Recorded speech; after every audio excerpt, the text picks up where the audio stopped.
अच्छे इंसान के साथ अच्छा होता है।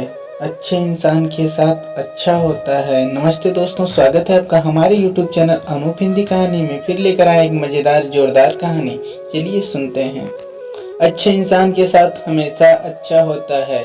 यह एक कहावत है। इसका अर्थ है कि जो दूसरों के साथ अच्छा करेगा तो उसके साथ भी अच्छा हमेशा होएगा। किंतु आज के समय में यह कहावत कुछ लुप्त सी हो गई है, क्योंकि आज के समय लोग एक दूसरे से ईर्ष्या करते रहते हैं। लोग अपने आप को दूसरों से बेहतर साबित करने में लगे रहते हैं। उन्हें दूसरों की कोई परवाह नहीं होती। वे सिर्फ अपने बारे में सोचते हैं। इस समय ऐसे बहुत ही कम अच्छे इंसान होंगे जो कि दूसरों के बारे में सोचते हैं, किंतु उनके साथ हमेशा अच्छा ही होता है। ऐसी ही एक अच्छे इंसान की कहावत मैं आज आपके सामने प्रस्तुत कर रही हूँ, जिसके साथ हमेशा अच्छा ही होता रहा। अच्छे इंसान के साथ हमेशा अच्छा होता है। प्राचीन काल की बात है। एक शेर सिंह नाम का राजा हुआ करता था। वह बहुत ही अच्छा इंसान था। वह हमेशा दूसरों की मदद किया करता था। उसे अपनी प्रजा से बहुत प्रेम था। वह सभी की सहायता किया करता था। उनके राज्य में कोई भी व्यक्ति असंतुष्ट नहीं था। किसी को भी किसी चीज की कमी नहीं होती थी। उसके राज्य में भरपूर पैसा था और साथ ही खेत खलियान भी भरे हुए थे। लोग बहुत ही अच्छे से जीवन व्यतीत कर रहे थे। उस राजा से जो भी व्यक्ति मदद की गुहार करता या अपने निजी काम के लिए धन की मांग करता था, तो वह उसकी पूर्ति कर दिया करता था। इस बात से उनके ही दरबार में एक दरबारी, जिसका नाम करीम था, उसने सोचा कि राजा बहुत ही दयालु है, क्यों ना इसका फायदा उठाया जाए।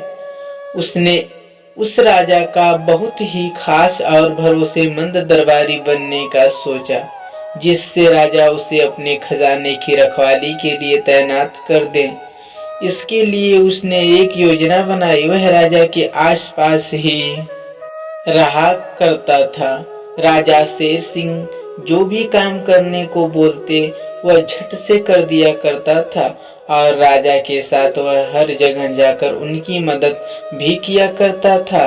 राजा ने एक बार उससे किसी व्यापारी के यहाँ से आए धन को तहखाने में रखने के लिए कहा, और करीम ने बड़ी ही ईमानदारी से सारा का सारा धन तहखाने में रख दिया।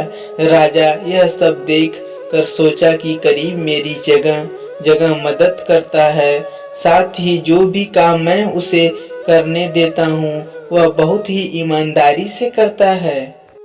राजा करीम से बहुत ही प्रभावित होने लगे थे। करीम को भी लगने लगा कि राजा उससे प्रभावित हो चुके हैं। यही उसकी योजना थी कि ऐसा करने से राजा उसे जल्द ही अपने खजाने का रखवाला बना देंगे। राजा ने करीम को बुलवाया। करीम मन ही मन बहुत खुश हो रहा था कि अब बस राजा उसे अपने तय खजाने का रखवाला बनाने की बोलने ही वाले हैं। यह सोचते सोचते वह राजा के पास पहुंचा। राजा ने उससे कहा, करीम तुम अपने काम में बहुत ही ईमानदार हो। मैं तुमसे बहुत प्रभावित हुआ हूँ और मैं तुम्हें अपने खजाने की रखवाली करने के लिए तैनात करता हूँ। यह सुनकर करीम खुशी से फूला नहीं समा रहा था। उसने यह स्वीकार कर लिया और वह खजाने का रखवाला बन गया। रखवाला बनने के बाद कुछ समय तक उसने अपना काम बहुत ही ईमानदारी से किया, जिससे राजा को उस पर और भी ज्यादा भरोसा हो जाए। फिर उसके बाद उसने खजाने में घोटाला करना शुरू कर दिया। एक के बाद एक घोटाले करता चला गया, जिससे खजाने में बहुत ज्यादा नुकसान होने लगा था। किंतु राजा को करीम पर पूरा भरोसा था। उसे लगा कि कोई और है जो उसके खजाने में घोटाला कर रहा है। उसने अपने सैनिकों से इस घोटाले के बारे में पता लगाने को कहा। सभी लोग उस घोटाले करने वाले आदमी को खोजने लगे। फिर खोजते खोजते कुछ दिनों बाद यह पता चला कि यह सब घोटाला कोई और नहीं बल्कि करीम ही कर रहा था। राजा ने करीम को दरबार में बुलवाया और उसे कहा, तुम बहुत ही बेईमान निकले और तुमने मेरा भरोसा तोड़ा है। तुम्हें दंड अवश्य दिया जाएगा। ऐसा कहकर राजा ने उसे महल से निकाल दिया। महल से निकाले जाने के बाद करीम ने सोचा कि अब मुझे कोई काम नहीं मिलेगा और यह सब राजा की वजह से हुआ है। मैं राजा को मार दूंगा। ऐसा सोचते हुए उसने राजा को मारने की योजना बनाई। वह चुपके से छिपते हुए महल के अंदर घुस गया और किसी तरह वह महल के रसोई घर में पहुंच गया। वहां पहुंचकर उसने राजा के खाने में जहर मिला दिया जिससे राजा की मृत्यु हो जाए। किंतु राजा बहुत ही दयालु और अच्छा इंसान था।